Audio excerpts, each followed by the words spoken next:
Stinking from Africa. I ain't even think I'm right after you. I almost lost it, you know I'm in trouble. I'm just trust watch on the counter and add it up. I'm trying to win and they link got me shit. So you told me you know I'm an addict. I'm out of the road and my gun and I'm heading. I'm that Glock and you know that ain't jamming. And I'm 15 and you know it do damage. Because I always spin like a block. She put your woman, no calling the cops. Hello.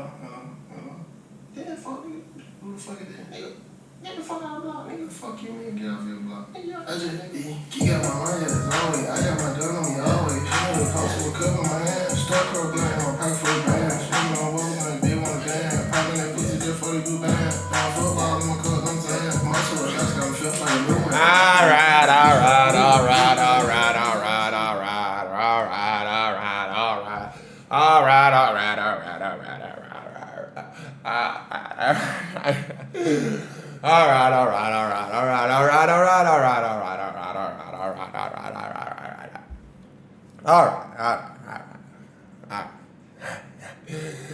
Yesterday we lost some money. Today, not the case, Jerome. That's right. I know your name. I know you've been talking shit about me on the interwebs, Jerome. And I wouldn't be surprised if your last name is Powell, the way that I opened your little stock market today and withdrew $8,000 from your very hands, Jerome.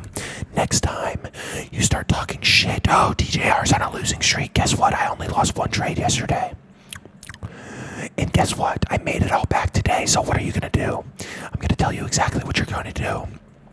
You're going to look me in my eyes, and you're going to say, TJR is my father. And then you're going to make a tribute video to me, specifically to this picture. Get your camera ready, Jerome.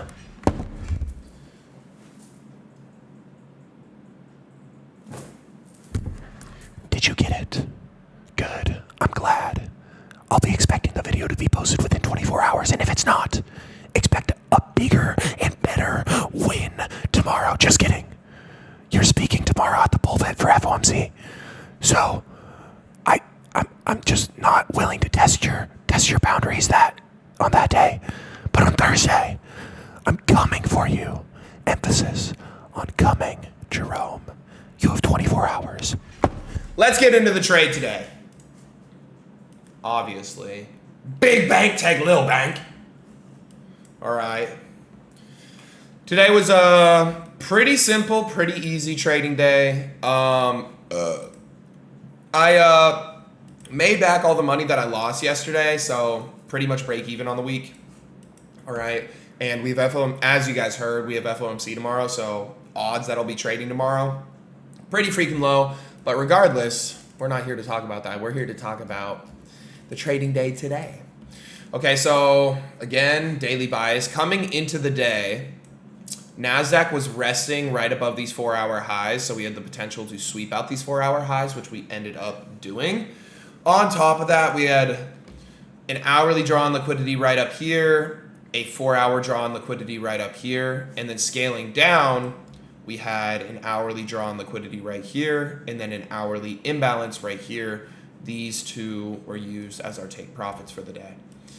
Now, pretty much scaling in, I told everybody, look, we're resting right above these 4-hour highs. And a lot of people say, TJR, I thought you said you don't really give a fuck about if price sweeps out liquidity during pre-market. You're right. I don't care if price sweeps out liquidity during pre-market and then makes its move during pre-market.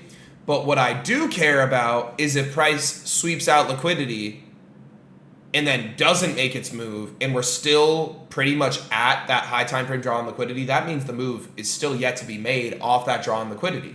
And that's exactly what happened today. So we can see market opened right here on this candlestick, And we actually ended up coming back up and sweeping out all of these pre-market highs, which led me to believe that we were going to end up capitulating again. So we come through, market opens. I took this trade a little bit before the macro too, and we'll talk about that as we get down into the lower time frames, and I'll explain why. But market opens right here. We push up. We sweep out these pre-market highs, and again, we're, I guess, reinforcing this 4-hour sweep. And then right after that, we end up breaking 5-minute structure. All my mastermind students know what the fuck is going on right here. We see that 5-minute break of structure. Now what are we looking for? We're looking for a 5-minute retrace. Okay, we get that 5-minute retrace, especially because we're within the 4-hour time frame. And a lot of people have been asking me, TJR, what do you even mean by a 5-minute retrace? I literally just mean I'm waiting for a 5-minute up candle to show that we have retraced on the 5-minute, and then I'm looking to scale down into the 1-minute and looking to execute based off of that. Okay, so boom, we break structure on the 5-minute, and then from there, okay, we start to see our 5-minute retrace. We had a couple confluences within here. We had this small 1-minute imbalance right here where we see this big candlestick move up, okay? And then boom, on this candlestick move down, that's where I entered off of. I put my stop loss above this candle that created this BPR, or sorry, like the top of this candle that, I guess, that's kind of where my trade idea would be invalidated, because if we ended up pushing above this candlestick or this candlestick, the BPR that is right here would be invalidated. The reason why I didn't wait for the macro was because we pretty much had all of our confluences, and on top of that, I really thought that this was just a breakaway gap, and I thought we weren't going to revisit this. So again, my first take profit, pretty bad risk reward on it. I only made $3,000 on that, but second take profit was pretty good. I ended up making like $5,000 off of that. Okay, so again, what are some of our confluences? We see that high time frame sweep. We see the 5-minute break of structure. We have this low time frame 1-minute imbalance. We see rejection off of that. That's what I entered off of. We also could have potentially waited for this BPR to get filled, but I'm glad that I didn't, because I know I saw a couple traders, they were already posting their trade recaps and stuff. They caught this right here. To me, that's not enough confluence, because like we see this, we break 1-minute structure to the upside right here, and we come up to fill in this BPR, and that's why I set my stop loss above here. So again, we had the potential to come and fill it, and looks like we did. Okay, but I don't see much of a reason to enter off of this. Even though we're filling this BPR, we haven't broken bearish structure to the downside. We didn't get an inverse fair value gap.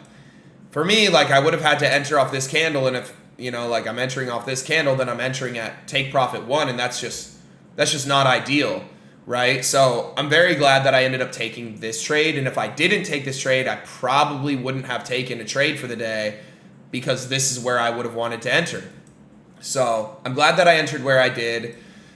Was this, like, hypothetically and in quotes probably the better entry for the day? Definitely, for sure. Okay, entering off this candle would have given us a much better risk reward. We could have put stop loss just like right above these highs. I don't think that, like, once we filled this BPR, and then if we had just broken structure off this candle, I would have been way more satisfied with it. But we didn't. So for me, that's why if I didn't take this trade, I probably wouldn't have taken any trade at all. But anyways, we end up capitulating. Boom, price ends up hitting take profit 1. Okay, I took off half my position there, and then price ended up going down and hitting my final take profit. I didn't set any other take profits for the day. Closed out everything in the middle of this, the 50% mark of this hourly fair value gap right here. We actually bottom ticked this, which again, did I know that price was going to reverse right here? No, I'm going to be completely honest. We never know when price is just where or what price is going to reverse off of, but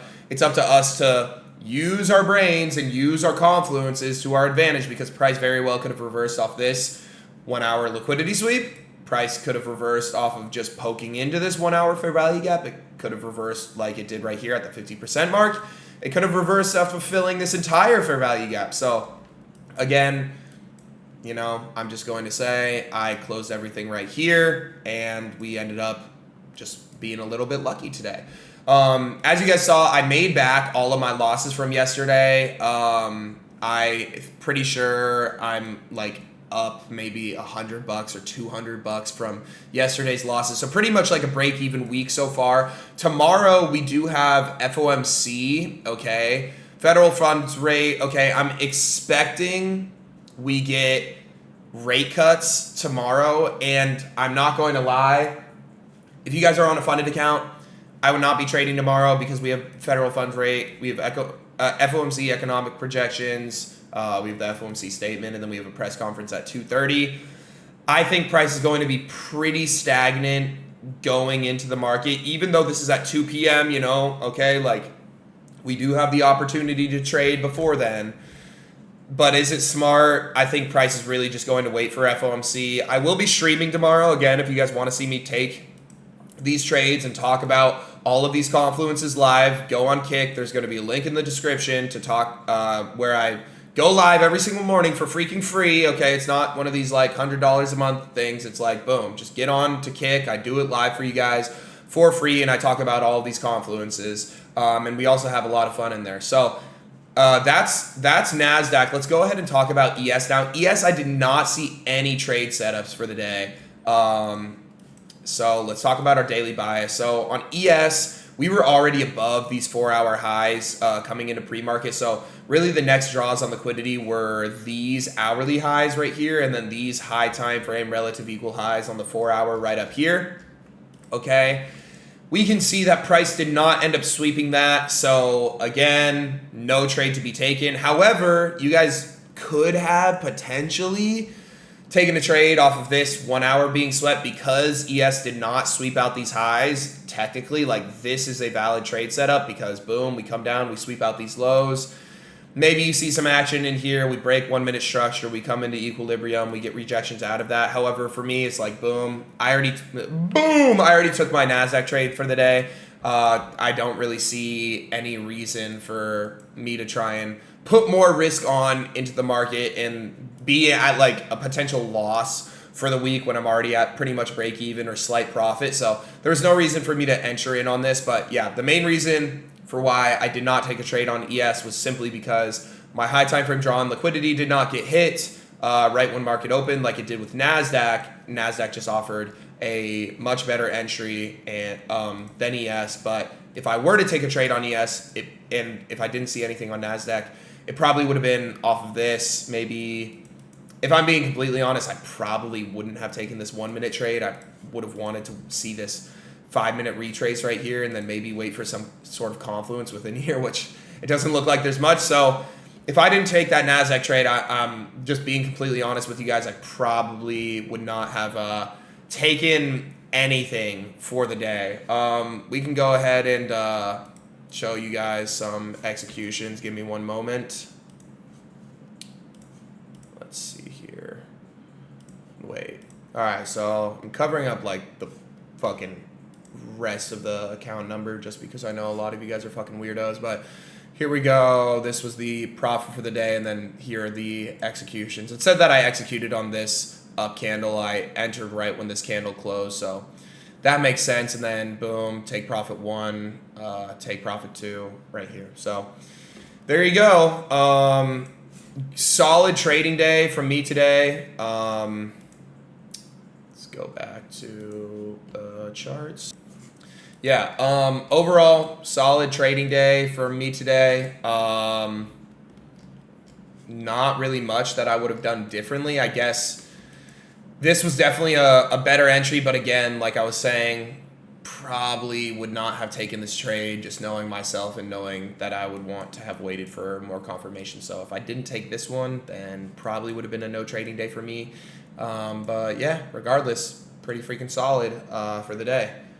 Anyways, I love and appreciate you guys. I will catch you guys tomorrow in the Kick stream, okay? Be there or be square. We have FOMC tomorrow, so we'll be on there. I may or may not take a trade, probably won't, but we will see how Jerome treats us within the next 24 hours, and then we'll see what price wants to do when market opens, see if it's stagnating, see if it's giving any opportunities. All right, boys? That being said, I love and appreciate you, boys. Peace out.